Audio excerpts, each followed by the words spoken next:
Hello friends, स्वागत है आपका अपने ही YouTube channel VN education point 45 में। ध्यान दीजिएगा दोस्तों, आज हम लोग बिहार एसएससी इंटर लेवल 2024 एडिटेरिया का प्रैक्टिस सेट करने वाले हैं, जो कि वॉल्यूम 1 होने वाला है। ध्यान दीजिएगा, यहाँ पर वॉल्यूम 1 है और इसके साथ साथ ध्यान दीजिएगा दोस्तों कि ये सबसे ज़्यादा रिजल्ट देने वाला ये बुक है एडिटेरिया, जो कि आज हम लोग प्रैक्टिस सेट नंबर 1 लगाएंगे। दोस्तों अगर पीडीएफ चाहिए तो पीडीएफ के लिए टेलीग्राम चैनल ज्वाइन कर लीजिएगा, लिंक आपको डिस्क्रिप्शन बॉक्स में मिल जाएगा। साथ ही साथ ध्यान दीजिएगा दोस्तों, जो भी हमारे चैनल को विजिट करके नए आए हैं, हमारे चैनल को सब्सक्राइब करें और अपने दोस्तों में भी शेयर ज़रूर करें। और इसके साथ ही ध्यान देंगे दोस्तों कि इसके साथ हम लोगों ने एक और प्रैक्टिस सेट लगाया है खान सर का, और उसके साथ प्लेलिस्ट बना हुआ है दोस्तों। प्लेलिस्ट पर जाइए, वहाँ विजिट कीजिए, वहाँ से आप लोग प्रैक्टिस कर सकते हैं। तो चलिए दोस्तों, चलते हैं सीधे प्रश्न की ओर। तो फ्रेंड्स, देखेंगे हम लोग बिहार एसएससी इंटर स्तरीय एडिटेरिया का प्रैक्टिस सेट नंबर 1। दोस्तों सेशन स्टार्ट होने से पहले सेशन को एक बार लाइक कर दें और आपसे अनुरोध है कि अपने एक ग्रुप में शेयर ज़रूर कर दें। तो देखिए, चलते हैं आज के पहले प्रश्न की ओर। पहला प्रश्न देखेंगे कि देखिएगा, यहाँ पर भारत में उच्च न्यायालयों के न्यायाधीश को पद की शपथ दिलवाते हैं तो कौन दिलवाते हैं। भारत में हाई कोर्ट के बारे में पूछ रहा है, उसके न्यायाधीश की शपथ जो दिलाते हैं कौन। तो इसका राइट आंसर दोस्तों यहाँ से एक का बी हो जाएगा दोस्तों, राज्य का राज्यपाल। ठीक है, राज्य का राज्यपाल जो है आपको उच्च न्यायालय के न्यायाधीश की नियुक्ति पद की शपथ दिलाता है। और कितने अनुच्छेद के तहत, ये भी दोस्तों ध्यान रखेंगे, 219। कितना अनुच्छेद, 219 के तहत आपको ये शपथ दिलवाते हैं। नेक्स्ट क्वेश्चन हम लोग देखें 2 नंबर। राष्ट्रपति और उपराष्ट्रपति के चुनावों से संबंधित चुनावी विवादों का निपटारा करता है तो कौन करता है। 2 का आपको राइट आंसर ऑप्शन नंबर यहाँ से सी हो जाएगा दोस्तों, भारत का सर्वोच्च न्यायालय यानी कि सुप्रीम कोर्ट। भारत का जो सुप्रीम कोर्ट है, राष्ट्रपति और उपराष्ट्रपति के चुनावों से संबंधित चुनावी विवादों का निपटारा जो है निपटाता है, तो भारत का सर्वोच्च न्यायालय सुप्रीम कोर्ट है। और वही दोस्तों याद ध्यान रखेंगे कि भारत का सुप्रीम कोर्ट जो ये निपटारा का विवादों का निपटारा कराता है कितने अनुच्छेद के तहत, इसका ये भी याद रखेंगे, अनुच्छेद 71। ठीक है, कितना, अनुच्छेद 71 के तहत है। नेक्स्ट क्वेश्चन देखेंगे हम लोग 3 नंबर की। भारत के संविधान में कल्याणकारी राज्य का आदर्श निहित है तो कौन सा निहित है। आपको 3 का ऑप्शन नंबर यहाँ से देखिएगा डी हो जाएगा, राज्य के नीति निर्देशक तत्व में। राज्य के नीति निर्देशक तत्व में सब भारत के संविधान में कल्याणकारी राज्य का आदर्श निभाता है। वहीं दोस्तों पूछेगा अगर कि नीति निर्देशक तत्व जो है कि भारत के संविधान में कहाँ के संविधान से लिया गया है, इसको याद रखेंगे, आयरलैंड। कहाँ, आयरलैंड के संविधान से लिया गया है, इसको हम लोग याद रखेंगे। और मूल अधिकार क्या से लिया गया है, आपको मूल अधिकार जो लिया गया है ये रूस के ये अमेरिका के संविधान से लिया गया है। मूल अधिकार या मौलिक अधिकार प्रस्तावना ऑस्ट्रेलिया से लिया गया है। ठीक है, वही देखिएगा, राज्य के नीति निर्देशक तत्व जो है ये कितना आपको अनुच्छेद और कितना भाग भी, ये भी जान लीजिए कि कितने भाग में है। तो भाग आपको 4 में है। भाग कितना है दोस्तों, भाग 4 है। और अनुच्छेद याद रखेंगे 36 से 51 हो जाएगा। कितना, 36 से 51। नेक्स्ट क्वेश्चन देखेंगे दोस्तों 4 नंबर की। भारत में मताधिकार और निर्वाचित होने का अधिकार किसे प्राप्त है। 4 का आपको राइट आंसर ऑप्शन नंबर यहाँ से डी आपका राइट हो जाएगा, संवैधानिक अधिकार है। भारत में मताधिकार और निर्वाचित होने का अधिकार जो है ये संवैधानिक अधिकार है हमारा। नेक्स्ट क्वेश्चन है 5 नंबर यहाँ से कि निम्नलिखित में से कौन सिविल सेवा बोर्ड के पदेन अध्यक्ष होते हैं। सिविल सेवा बोर्ड के पदेन अध्यक्ष होते हैं। 5 का right answer option number D हो जाएगा दोस्तों, कैबिनेट सचिव। कैबिनेट सचिव जो है सिविल सेवा बोर्ड के पदेन अध्यक्ष होते हैं। और कैबिनेट सचिव जो है कि भारत के सर्वोच्च कार्यकारी अधिकारी होते हैं। नेक्स्ट क्वेश्चन हम लोग देखेंगे, लोकसभा के अध्यक्ष को पद से हटाया जा सकता है। लोकसभा के अध्यक्ष को पद से हटाया जा सकता है। 6 का आपका राइट आंसर ऑप्शन नंबर यहाँ से देखेंगे हम लोग, यहाँ से देखिएगा ऑप्शन नंबर यहाँ से डी हो जाएगा दोस्तों, कि लोकसभा के सभी सदस्यों के बहुमत से पारित प्रस्ताव के द्वारा, लोकसभा के सभी सदस्यों के बहुमत पारित प्रस्ताव के द्वारा हटाया जा सकता है। नेक्स्ट क्वेश्चन देखेंगे हम लोग 7 नंबर प्रश्न है कि भारत का संविधान गणतंत्रात्मक है, क्यों है ये। 7 का देखिएगा ऑप्शन नंबर यहाँ से आपको डी हो जाएगा, कोई वंशानुगत शासक नहीं है। ठीक है, कोई वंशानुगत शासक नहीं है, इसलिए भारत का जो संविधान है आपको गणतंत्रात्मक आपको है। ठीक है, नेक्स्ट क्वेश्चन हम लोग देखेंगे 8 नंबर यहाँ से, गांधी को चंपारण आने का आमंत्रण किसने दिया था। काफ़ी अच्छे प्रश्न है आपको और इंपॉर्टेंट भी हो जाएंगे। ये आपको देखिएगा right answer option number A हो जाएगा दोस्तों 8 का, राजकुमार शुक्ला। ठीक है, राजकुमार शुक्ला जो है 1916 का आपको जो कांग्रेस अधिवेशन जो हो रहा था लखनऊ में, वहाँ पर आपको ये भी शामिल थे राजकुमार शुक्ला, जो आपको जो तिनकटिया प्रथा का वहाँ से जो विवाद चल रहा था आपको चंपारण में, तो इन्होंने ही आपको निमंत्रण दिया था, आपको बुलाए थे गांधी जी को, चंपारण आने के लिए कहा था। नेक्स्ट क्वेश्चन हम लोग देखेंगे 1913 ईस्वी में पटना में अनुशीलन समिति की एक शाखा की स्थापना किसने की थी? 1913 ईस्वी में पटना में अनुशीलन समिति की स्थापना किसने किया था? 9 का आपको right answer option number C हो जाएगा। आपको सचिंद्र नाथ सान्याल ने किया था। किसने? सचिंद्र नाथ सान्याल ने 1913 में पटना में अनुशीलन समिति की एक शाखा की स्थापना की थी, जबकि ढाका अनुशीलन समिति के सदस्य आपको रेवती नाग ने भागलपुर में और यदुनाथ सरकार ने बक्सर में युवा क्रांतिकारियों को प्रशिक्षण देने के उपाय किए थे। अगला प्रश्न हम लोग देखेंगे 10 नंबर। बिहार का पहला रामसर स्थल कौन सा है? ध्यान देंगे, बिहार का पहला रामसर स्थल कौन सा है? तो 10 का आपको राइट आंसर ऑप्शन नंबर देखिएगा सी हो जाएगा। ये आपको VVI लगा लीजिएगा, ठीक है, इसको VVI लगा लेंगे हम लोग, क्योंकि काफ़ी आपको महत्वपूर्ण प्रश्न हो जाएंगे। कांवड़ झील, बिहार में आपको जो ये कांवड़ झील है आपको बेगूसराय के मंझौल अनुमंडल का ये मंडल में पड़ता है। ये कांवड़ झील ये देश का आपको 39वां और बिहार का पहला रामसर स्थल है, ये रामसर साइट। वहीं हम लोग ध्यान देंगे दोस्तों, रामसर दिवस जो मनाया जाता है देश में, आदर स्थल दिवस कब मनाया जाता है इसको भी ध्यान देंगे, काफ़ी इंपॉर्टेंट है ये। 2 फरवरी को, कब? 2 फरवरी को मनाया जाता है, इसको ध्यान में रखेंगे। और अभी इसके साथ साथ एक और पॉइंट नोट करेंगे कि भारत में अभी टोटल रामसर साइट कितने हैं, रामसर स्थल कितने हैं टोटल? तो 80 हैं टोटल। कितने हैं? 80। याद रखेंगे इसको, इंपॉर्टेंट एग्जाम में आ सकता है, इसको नोट करेंगे। नेक्स्ट क्वेश्चन हम लोग देखेंगे 11 नंबर। निम्नलिखित में से कौन सी सभ्यता अपने नगर नियोजन के लिए प्रसिद्ध थी? नगर नियोजन के लिए प्रसिद्ध थी। 11 का आपको डी हो जाएगा दोस्तों, सिंधु घाटी सभ्यता। कौन सी? सिंधु घाटी सभ्यता अपने नगर नियोजन के लिए प्रसिद्ध थी। सिंधु घाटी सभ्यता की खोज किसने की थी? जिसको ध्यान में रखेंगे, सिंधु घाटी सभ्यता की खोज 1921 में राय बहादुर दयाराम साहनी ने किया था। कब? 1921 ईस्वी में सिंधु घाटी सभ्यता की खोज राय बहादुर दयाराम साहनी ने किया था। इसको ध्यान में हम लोग रखेंगे। और साथ साथ ये भी याद रखेंगे कि सिंधु सभ्यता का प्रमुख बंदरगाह कौन सा था? देखिए 2 बंदरगाह को आता है जो कि पूछता है, हर एक एग्जामिनेशन में आता है। एक हो जाएगा लोथल और एक हो जाएगा सुतकोदा, ठीक है, सुतकोदा, ठीक है, इसको याद रखेंगे, सुतकोदा। नेक्स्ट क्वेश्चन देखेंगे हम लोग 12 नंबर देखेंगे कि प्राचीन भारत के प्रसिद्ध शासक जिसने अपने जीवन के अंतिम दिनों में जैन धर्म अपना लिया था। ध्यान देंगे, अपने जीवन के अंतिम दिनों में जैन धर्म अपना लिया था। प्राचीन भारत का वो प्रसिद्ध शासक कौन था? अशोक, समुद्रगुप्त, चंद्रगुप्त मौर्य या बिंदुसार? तो 12 का आपको राइट आंसर ऑप्शन नंबर यहाँ से देखिएगा सी हो जाएगा, चंद्रगुप्त मौर्य। चंद्रगुप्त मौर्य जो थे ये आपको अपने जीवन के अंतिम समय में जैन धर्म को अपना लिया था। इसको ध्यान में रखेंगे हम लोग। चंद्रगुप्त मौर्य जो है आपको ये 298 ईसा पूर्व में, ये चंद्रगुप्त मौर्य जो है इन्होंने ये जैन साधु भद्रबाहु से जैन धर्म की दीक्षा लेकर श्रवण बेलगोला कर्नाटक में पड़ता है, वो आपको 298 ईसा पूर्व में उपवास के दौरान, ठीक है, द्वारा अपने शरीर की त्याग दे दिया था। 13 नंबर प्रश्न देखेंगे कि निम्नलिखित में से कौन सी कला है जो कि ग्रीक बौद्ध कला के नाम से भी जानी जाती है? इसका ध्यान देंगे। 13 का आपको राइट आंसर दोस्तों सी हो जाएगा यहाँ से, गंधार कला। गंधार कला जो है इसको आपको ग्रीक बौद्ध कला को गंधार कला के नाम से भी जाना जाता है। गंधार कला शैली जो है ये ग्रीक कला बौद्ध के नाम से जानी जाती है। यह भारतीय यूनानी कला का सम्मिश्रण शैली है जिसका संरक्षक शक और कुषाण थे। नेक्स्ट क्वेश्चन देखेंगे 14 नंबर। सर्वप्रथम दिल्ली के अमीरों का दमन निम्नलिखित में से किस शासक के द्वारा किया गया था? ध्यान देंगे, सर्वप्रथम दिल्ली के अमीरों का जो दमन है निम्नलिखित में से किस शासक के द्वारा किया गया था? 14 का right answer option number B हो जाएगा दोस्तों, यहाँ से इल्तुतमिश। किसके द्वारा? इल्तुतमिश के द्वारा किया गया था। इल्तुतमिश के द्वारा आपको देखिएगा कुछ आपको किया गया महत्वपूर्ण कार्य है जो कि आपको हर प्रश्न इसका बना करके पूछा जाता है। इसको ध्यान देंगे। सर्वप्रथम दिल्ली के अमीरों का दमन किया इन्होंने, कुतुब मीनार के निर्माण को पूरा करवाया और इक्ता प्रणाली चलाई और 40 गुलाम सरदारों का संगठन बनाया जिसे तुर्कान ए जहलगानी के नाम से जाना जाता है। नेक्स्ट क्वेश्चन देखेंगे हम लोग 15 नंबर। 15 नंबर प्रश्न है कि द्वितीय आंग्ल मैसूर युद्ध के समय भारत का गवर्नर जनरल कौन था? देखिएगा, द्वितीय आंग्ल मैसूर युद्ध के समय पूछ रहा है, तो 15 का ऑप्शन नंबर देखिएगा ए ही आपका राइट हो जाएगा यहाँ से कि वारेन हेस्टिंग्स से। वारेन हेस्टिंग्स जो है आपको द्वितीय आंग्ल मैसूर युद्ध जब हुआ था, कब हुआ था ये आपको? ये 1780 से 84 चला था। कब? इसको डेट याद रखेंगे, 1700 डेट से आपको पकड़ा जाएगा, ठीक है। 1780 से 84 आपको चला था, द्वितीय आंग्ल मैसूर युद्ध चला था।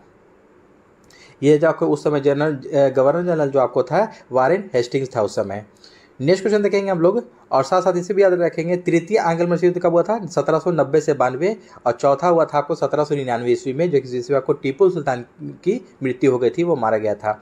नेक्स्ट क्वेश्चन देखेंगे 16 नंबर हम लोग। किसने कहा था कि कांग्रेस केवल सूक्ष्मदर्शी अल्पसंख्यक का प्रतिनिधित्व करती है? ध्यान देंगे, कि कांग्रेस केवल सूक्ष्मदर्शी अल्पसंख्यक का प्रतिनिधित्व करती है? काफ़ी अच्छी प्रश्न नहीं है। 16 का आपको right answer option number D हो जाएगा। लॉर्ड डफरिन ने कहा था। किसने कहा था? ये लॉर्ड डफरिन ने कहा था। और इसके साथ साथ कुछ और फैक्ट हम लोग जानेंगे दोस्तों कि देखिएगा, कांग्रेस केवल सूक्ष्मदर्शी अल्पसंख्यक का प्रतिनिधित्व करती है, यह आपको लॉर्ड डफरिन ने कहा था। इसके साथ साथ आपको बंकिम चंद्र चटर्जी ने भी कुछ कहा था, जो कि काफ़ी आपको महत्वपूर्ण सब सारे प्रश्न हो जाते हैं। ठीक है, बंकिम चंद्र चटर्जी ने कहा था कि कांग्रेस के लोग पदों के भूखे राजनीतिज्ञ हैं, बंकिम चंद्र चटर्जी ने कहा था। और वहीं अरविंद घोष ने क्या कहा था? अरविंद घोष ने कहा था कि कांग्रेस क्षय रोग से मरने ही वाली है, कांग्रेस क्षय रोग से मरने ही वाली है, ये अरविंदो घोष ने कहा था। और लॉर्ड कर्जन ने भी कहा था कुछ, इन्होंने कहा था लॉर्ड कर्जन ने कि कांग्रेस अपने पतन की ओर लड़खड़ाती हुई जा रही है। ये सारे फैक्ट को आप लोग याद रखेंगे। ठीक है, नेक्स्ट क्वेश्चन देखेंगे हम लोग 17 नंबर की, पूना सार्वजनिक सभा की स्थापना किसके द्वारा किया गया? पूना सार्वजनिक सभा की स्थापना किसके द्वारा किया गया था? तो 17 का ऑप्शन नंबर यहाँ से सी हो जाएगा दोस्तों, एमजी रनाडे के द्वारा। किसके द्वारा? एमजी रनाडे के द्वारा 1867 ईस्वी में। कब? 1867 ईस्वी में किया गया था। नेक्स्ट क्वेश्चन देखेंगे हम लोग 18 नंबर की, विजयनगर साम्राज्य की वित्तीय व्यवस्था की मुख्य विशेषता क्या था? ध्यान देंगे, विजयनगर साम्राज्य जो था आपको, विजयनगर साम्राज्य के बारे में जानेंगे हम लोग पहले कि इसका स्थापना किसने किया था? हरिहर और बुक्का नामक दो भाइयों ने मिलकर के किया था विजयनगर साम्राज्य की स्थापना। इसको ध्यान रखेंगे, 1336 ईस्वी में। और इसको कह रहा है कि इस साम्राज्य की वित्तीय व्यवस्था की मुख्य विशेषता क्या था? तो 18 का आपको right answer option number C हो जाएगा, भू राजस्व। क्या था? भू राजस्व था। नेक्स्ट क्वेश्चन देखेंगे हम लोग 19 नंबर, किस मुगल बादशाह के विरुद्ध जौनपुर से फतवा जारी हुआ था? ध्यान देंगे, कौन सा मुगल बादशाह था जिसके विरुद्ध जौनपुर से आपको फतवा जारी हुआ था? तो 19 का आपको right answer option number B हो जाएगा दोस्तों, अकबर के शासनकाल में हुआ था ये। ठीक है, अकबर के द्वारा 1580 ईस्वी में जौनपुर के एक धर्मगुरु ने सभी मुस्लिमों को अकबर के विरुद्ध विद्रोह करने के लिए फतवा जारी किया था। कब? 1580 ईस्वी में। अगला प्रश्न देखेंगे हम लोग 20 नंबर। नेक्स्ट क्वेश्चन देखेंगे हम लोग 20 नंबर की, नीचे दिए गए घटनाएं तथा उसकी तिथि का सही मिलान करें। देखिएगा, घटना दिया है और तिथि दे रखा है, यहाँ पर आपको सही मिलान करना है 20 में। ठीक है, यहाँ पर घटना तिथि देखेंगे। देखिएगा, रॉलेट एक्ट जो है आपको 19 मार्च 1919, ये आपको बिल्कुल सही है। ठीक है, रॉलेट सत्याग्रह जो हुआ था आपको, सत्याग्रह, ये आपको 6 अप्रैल 1919 आपको, ये भी सही है। भारतीय राष्ट्रीय कांग्रेस का अमृतसर अधिवेशन, ये जो हुआ था आपको 2 दिसंबर 1919 को। ठीक है, ये हुआ था आपको 2 दिसंबर 1919, 4 नंबर हो जाएगा 3 का। जालियांवाला बाग हत्याकांड हुआ था आपको 13 अप्रैल 1919 को। ठीक है, छोटा डेट काफ़ी याद होना काफ़ी महत्वपूर्ण माना जाता है, इसको छोटा डेट सभी का याद रखेंगे आप लोग। ठीक है, तो इस प्रकार आपका राइट आंसर आपको हो जाएगा 20 का, यहाँ से देखेंगे हम लोग 20 का, यहाँ से आपको राइट आंसर डी हो जाएगा। ठीक है, 1 2 4 3।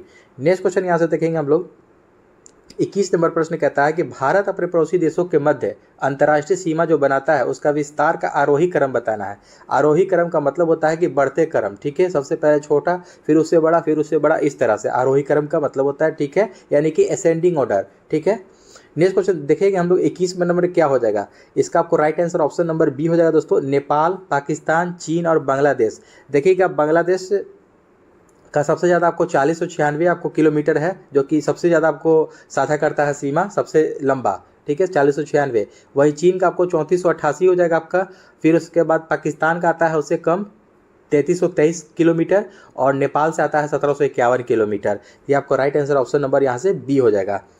ठीक है, नेक्स्ट क्वेश्चन देखेंगे हम लोग यहाँ से 22 नंबर, निम्नलिखित में से कौन सा जिला धारवाड़ भू स्तरीय रचना वाला नहीं है? धारवाड़ भू स्तरीय रचना वाला नहीं है, इनमें से कह रहा है। तो 22 का यहाँ से right answer option number B हो जाएगा दोस्तों, रोहतास है। रोहतास जिला जो है आपको भोजपुर के बगल में यह जिला पड़ता है, भोजपुर से नीचे कट के है ये रोहतास जिला। तो बिहार में धारवाड़ भू स्तरीय रचना वाले जिले दक्षिण पूर्व, देखिएगा दक्षिण पूर्व देखिए कह रहा है ना नीचे में, दक्षिण पूर्व जो है ये बिहार के अंतर्गत आते हैं। नेक्स्ट क्वेश्चन देखेंगे हम लोग 23 नंबर प्रश्न बोलता है कि अटल टनल जो है आपको, ठीक है, अटल जो आपको टनल है से संबंधित निम्नलिखित कथनों पर विचार कीजिए और उनमें से कौन सा सही है या गलत, उसको पहचान करना है। ठीक है, 1 नंबर हम लोग पढ़ेंगे इसमें से ऑप्शन कि इसका निर्माण सीमा सड़क संगठन के द्वारा किया गया है, जो कि बिल्कुल सही है। यह मनाली और लाहौल स्पीति घाटी को जोड़ती है, यह भी सही है। यह हिमालय के पीर पंजाल पर्वत श्रृंखला के मध्य स्थित है, यह भी सही है आपका। और 4 नंबर ऑप्शन कहता है इसमें से कि यह भारत के लिए सामरिक दृष्टि से महत्वपूर्ण है, यह भी आपका सही हो जाएगा। इसका मतलब है कि आपको 1 2 3 4 चारों सही है, तो ऑप्शन नंबर यहाँ से डी आपका राइट हो जाएगा। नेक्स्ट क्वेश्चन हम लोग देखेंगे 24 नंबर की, नर्मदा घाटी किन पर्वत श्रृंखलाओं के बीच स्थित है। नर्मदा घाटी कौन सी पर्वत श्रृंखलाओं के मध्य आपको स्थित है। 24 का आपको राइट आंसर ऑप्शन नंबर यहाँ से सी हो जाएगा दोस्तों, सतपुरा और विंध्याचल। नर्मदा घाटी जो है सतपुरा और विंध्याचल जो है जगह आपका राइट आंसर हो जाएगा। नर्मदा नदी पश्चिम की ओर बहाव के कारण भ्रंश घाटी से होकर प्रवाहित होती है। नर्मदा नदी विंध्य, हिमाचल और सतपुरा के बीच बहती है, इसको ध्यान में रखेंगे। सी आपका राइट आंसर हो जाएगा।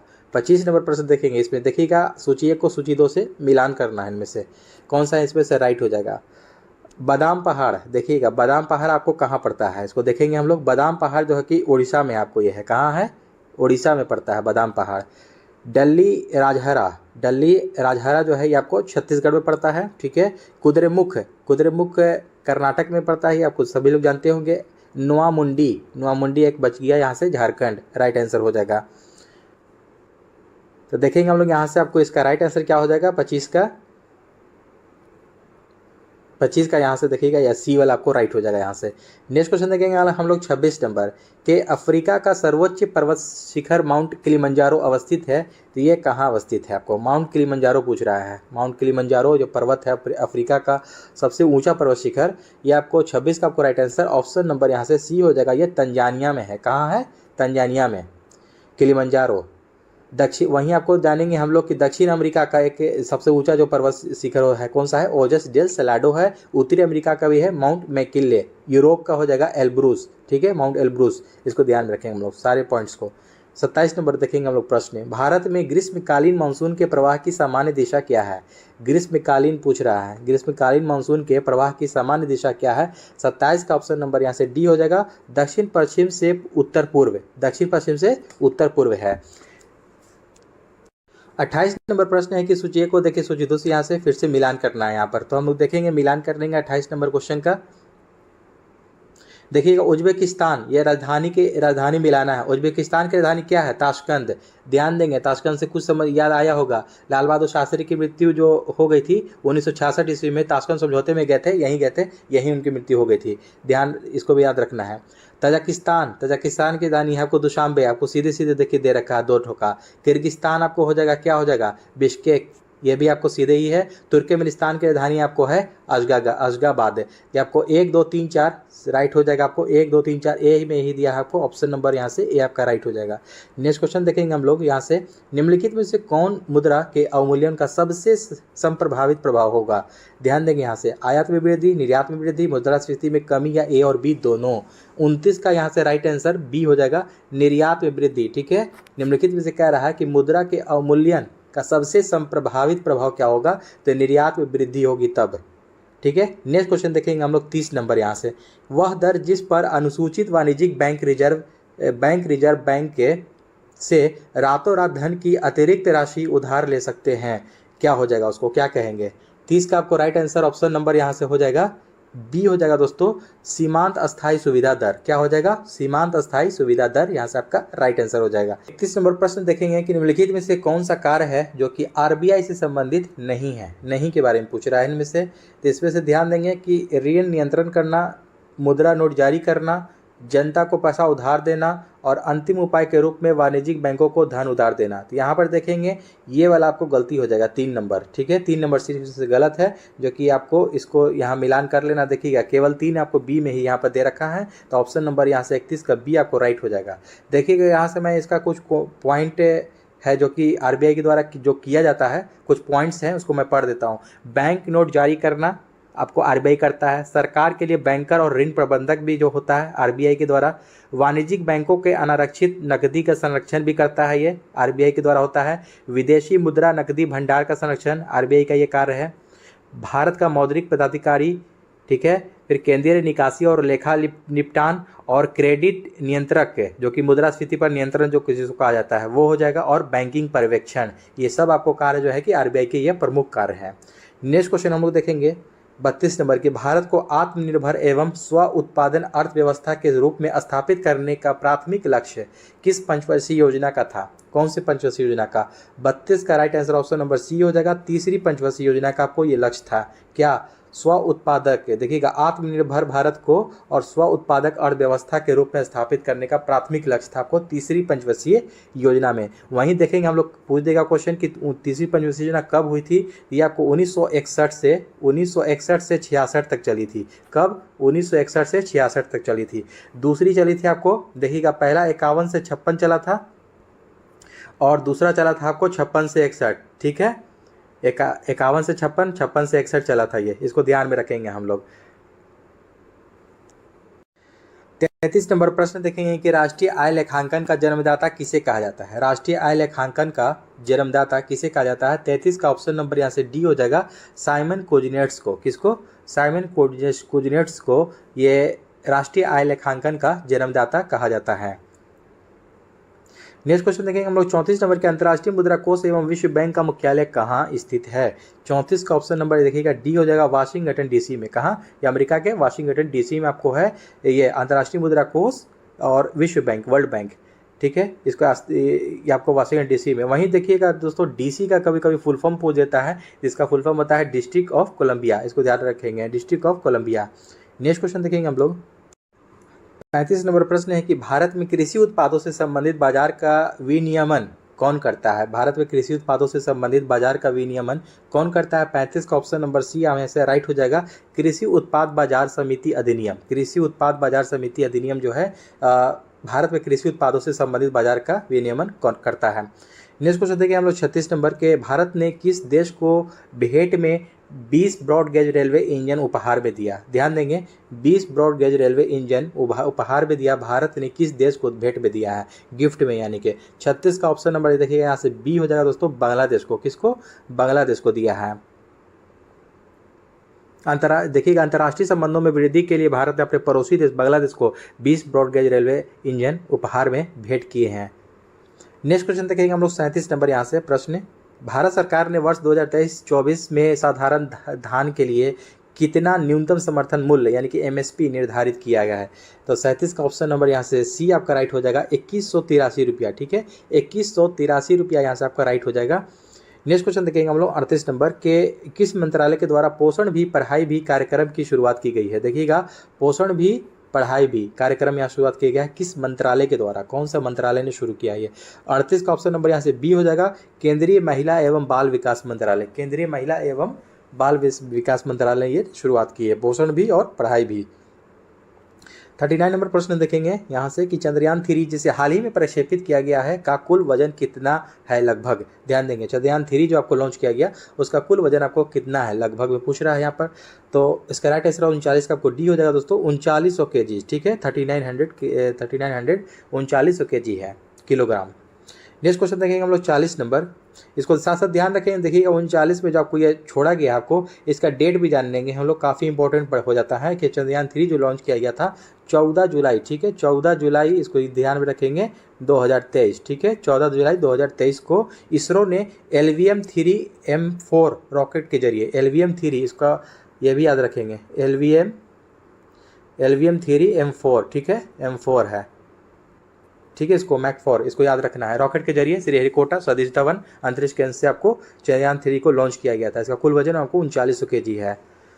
और वहीं आपको देखिएगा चंद्रयान 1 को 2008 में और चंद्रयान 2 को 2019 में लॉन्च किया गया था, इसको भी साथ साथ ध्यान में रखेंगे हम लोग।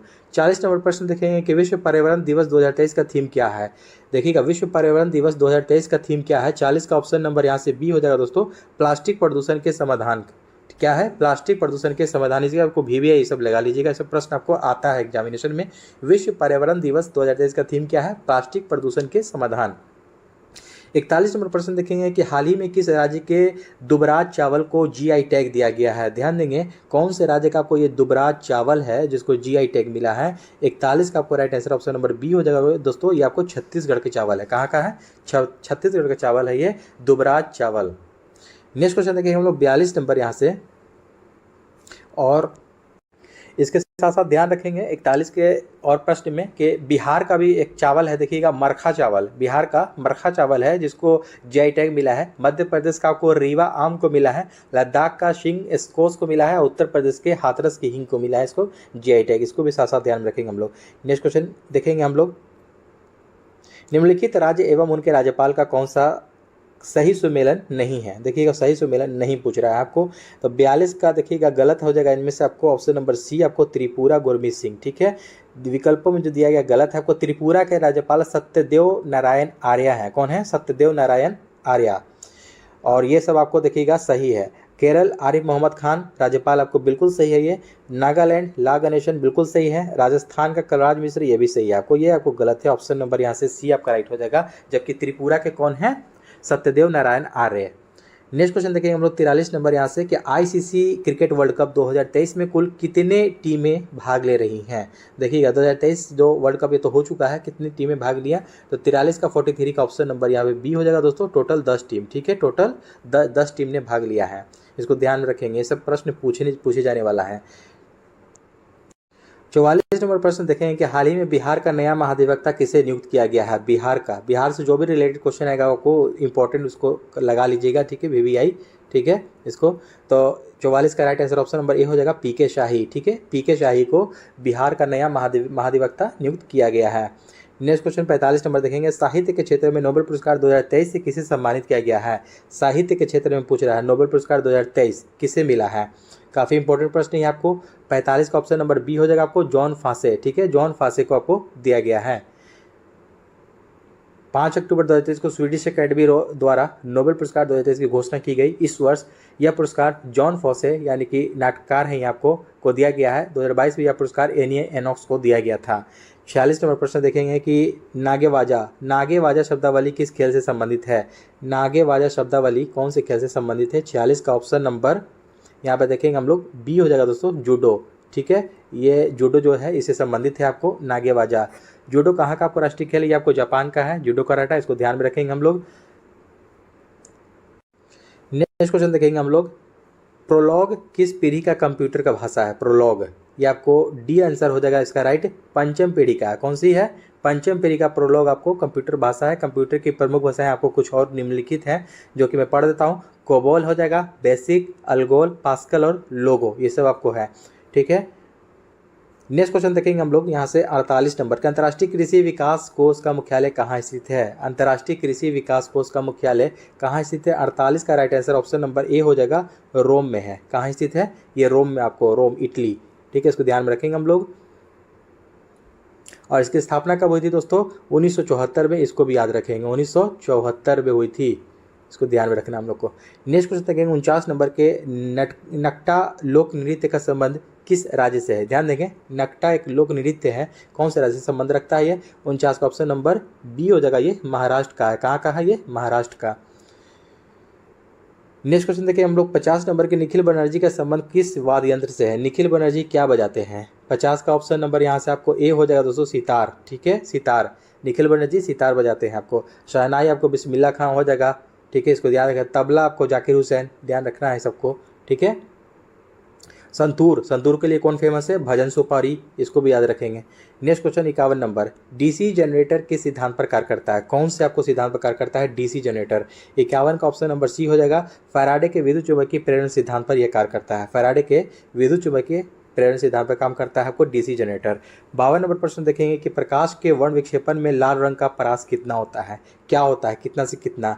52 का देखिएगा ऑप्शन नंबर यहाँ से बी हो जाएगा दोस्तों, राइट आंसर हो जाएगा। 52 का, सॉरी माफ़ कीजिएगा, 52 का ऑप्शन नंबर यहाँ से सी हो जाएगा, 6200 एंगस्ट्रम से। 52 का क्या हो जाएगा, सी हो जाएगा। 6200 एंगस्ट्रम से 7800 एंगस्ट्रम आपको होता है। इसको क्या पढ़ा जाता है, एंगस्ट्रम पढ़ा जाता है। इसको ध्यान में रखेंगे हम लोग। ठीक है, एंगस्ट्रम। तो 5200 से 7800 एंगस्ट्रम के बीच होता है आपको प्रकाश के वर्ण विक्षेपण में लाल रंग का आपको परास होता है ये। और वहीं पर ध्यान देंगे दोस्तों, ये आपको ये वाला जो हो जाएगा 4460 एंगस्ट्रम से 4650 एंगस्ट्रम, ये हो जाएगा जामुनी कलर हो जाएगा, इंडिगो। और 3900 से आपको 4460 हो जाता है आपका बैंगनी रंग का, वायलेट। 53 नंबर प्रश्न देखेंगे, ध्वनि की प्रबलता किसके द्वारा निर्धारित की जाती है। ध्वनि की प्रबलता किसके द्वारा निर्धारित की जाती है। 53 का ए हो जाएगा, कंपन के आयाम। ठीक है, कंपन के आयाम यानी कि एम्पलीट्यूड ऑफ वाइब्रेशन के द्वारा निर्धारित की जाती है। नेक्स्ट क्वेश्चन देखेंगे हम लोग 54 नंबर की, जल के विद्युत अपघटन के साथ के समय बैटरी के ऋणात्मक टर्मिनल से जुड़े इलेक्ट्रोड पर निम्नलिखित में से कौन सी गैस बनती है। जल के विद्युत अपघटन के समय बैटरी के ऋणात्मक टर्मिनल से जुड़े इलेक्ट्रोड पर कौन सा आपको गैस बनता है यहाँ पर। तो 54 का यहाँ से right answer option number A हो जाएगा, हाइड्रोजन गैस। कौन सा गैस बनता है, हाइड्रोजन गैस बनता है। 55 नंबर प्रश्न है कि लाल रंग की वस्तु लाल क्यों दिखाई देती है। लाल रंग की वस्तु हमें लाल क्यों दिखाई देती है, काफ़ी अच्छे प्रश्न ही है। 55 का देखिएगा right answer option number A हो जाएगा। यह लाल रंग को परावर्तित करता है। एक्चुअल में देखिए होता क्या है, कोई भी कलर का जो चीज़ हम लोग को दिखता है, चाहे आपको हरा दिख रहा हो चाहे लाल दिख रहा हो, तो एक्चुअल में होता यह है कि वो हमारी आंखों पर जो है उसी कलर का आपको रंग जो है कि परावर्तित होता है। जो आपको परावर्तन जो कलर होता है वही हमको दिखेगा। कोई भी चीज़ हमको काला जब क्यों दिखता है, काला कोई अगर चीज़ हमको ब्लैक दिख रहा है, इसका मतलब है कि वो कोई भी रंग वहाँ से आपको परावर्तित नहीं हो रही है। ठीक है, कोई भी रंग परावर्तित नहीं हो रही है, इसलिए हमको काला दिखता है, इसको ध्यान में रखना है। और लाल दिख रही है, इसका मतलब है कि लाल परावर्तित हो रही है वहाँ से रंग। यही कारण है कि देखिएगा लाल रंग की वस्तु जो है लाल क्यों दिखाई देती है, यह लाल रंग को परावर्तित करती है, इसको ध्यान में रखेंगे। अच्छी प्रश्न है। नेक्स्ट क्वेश्चन देखेंगे हम लोग 56 नंबर की कार्य का मान किन किन स्थितियों में शून्य हो सकता है। कौन कौन से आपको स्थिति में शून्य हो सकता है कार्य का मान। देखिएगा, जब आरोपित बल शून्य हो, जब विस्थापन शून्य हो, बल एवं विस्थापन की दिशाएं परस्पर लंबवत हो, बी और सी दोनों। देखिए यहाँ पर 56 का ऑप्शन नंबर यहाँ पर डी ही हो जाएगा, बी और सी दोनों हो जाएगा यहाँ से राइट आंसर। यानी कि जब विस्थापन शून्य हो और बल एवं विस्थापन की दिशाएं परस्पर लंबवत हो, इस स्थिति में कार्य का मान जो होता है शून्य हो सकता है। 57 नंबर प्रश्न देखेंगे, प्रतिरोध के दो तार R1 R2 समानांतर क्रम में जुड़े हुए हैं, संयोजक के तुल्य आपको प्रतिरोध क्या हो जाएगा। देखिए यहाँ पर आपको राइट आंसर 57 का ऑप्शन नंबर यहाँ से सी हो जाएगा, R1 × R2 / R1 + R2। ठीक है, इसको ध्यान में रखना हम लोग को। नेक्स्ट क्वेश्चन 58 नंबर देखेंगे, निम्नलिखित में से किस विद्युत चुम्बकीय विकिरण में सबसे लंबे तरंगदैर्घ्य होते हैं। निम्नलिखित में से किस विद्युत चुम्बकीय विकिरण में सबसे लंबे तरंगदैर्घ्य होते हैं। तो 58 का ऑप्शन नंबर ए हो जाएगा दोस्तों, रेडियो तरंग में। रेडियो तरंग में जो होता है आपको सबसे लंबे आपको तरंगदैर्घ्य होते हैं, इसको ध्यान में हम लोग को रखना है। और सबसे कम इसमें कौन सा हो जाएगा, इसमें सबसे कम गामा किरण का हो जाएगा तरंगदैर्घ्य, सबसे कम इसमें किसका हो जाएगा, गामा किरण का। नेक्स्ट क्वेश्चन है आपका कि निम्नलिखित में से कौन सा एक मिश्रण का उदाहरण है। इनमें से कौन सा एक मिश्रण है, इस्पात, कार्बन मोनोऑक्साइड, जल, या इनमें से कोई नहीं।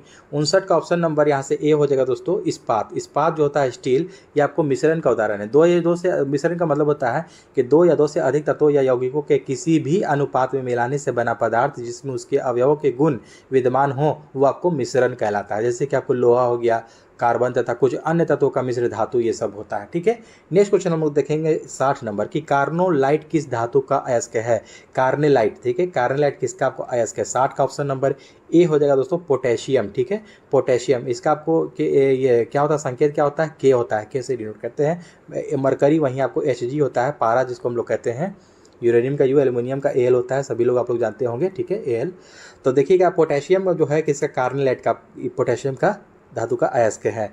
61 नंबर प्रश्न हम लोग देखेंगे कि हीलियम के नाभिक में क्या होता है। हीलियम के नाभिक में क्या होता है। 61 का ऑप्शन नंबर यहाँ से डी हो जाएगा, 2 प्रोटॉन और 2 न्यूट्रॉन होता है। हीलियम के नाभिक में 2 प्रोटॉन और 2 न्यूट्रॉन से मिलकर बनते हैं। इसका परमाणु संख्या कितना होता है, परमाणु संख्या 2 होता है, इसको ध्यान रखना हम लोग को। और हीलियम जो है आपको, हीलियम ये सबसे हल्की गैस है। क्या है, सबसे हल्की नोबेल गैस है आपको हीलियम। नेक्स्ट क्वेश्चन देखेंगे 62 नंबर के, क्रोमेटोग्राफी की तकनीक का प्रयोग होता है किसमें होता है। 62 का ऑप्शन नंबर यहाँ से डी आपका राइट हो जाएगा, रंगीन रसायन के मिश्रण से पदार्थों को अलग करने में।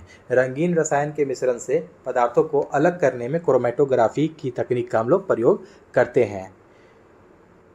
नेक्स्ट क्वेश्चन देखेंगे हम लोग 63 नंबर की, माणिक्य और नीलम रासायनिक रूप से क्या होते हैं। माणिक्य और नीलम रासायनिक रूप से क्या होते हैं। 63 का देखिएगा डी हो जाएगा यहाँ से, एल्युमिनियम ऑक्साइड। क्या हो जाएगा, माणिक्य और नीलम रासायनिक रूप से एल्युमिनियम ऑक्साइड होते हैं।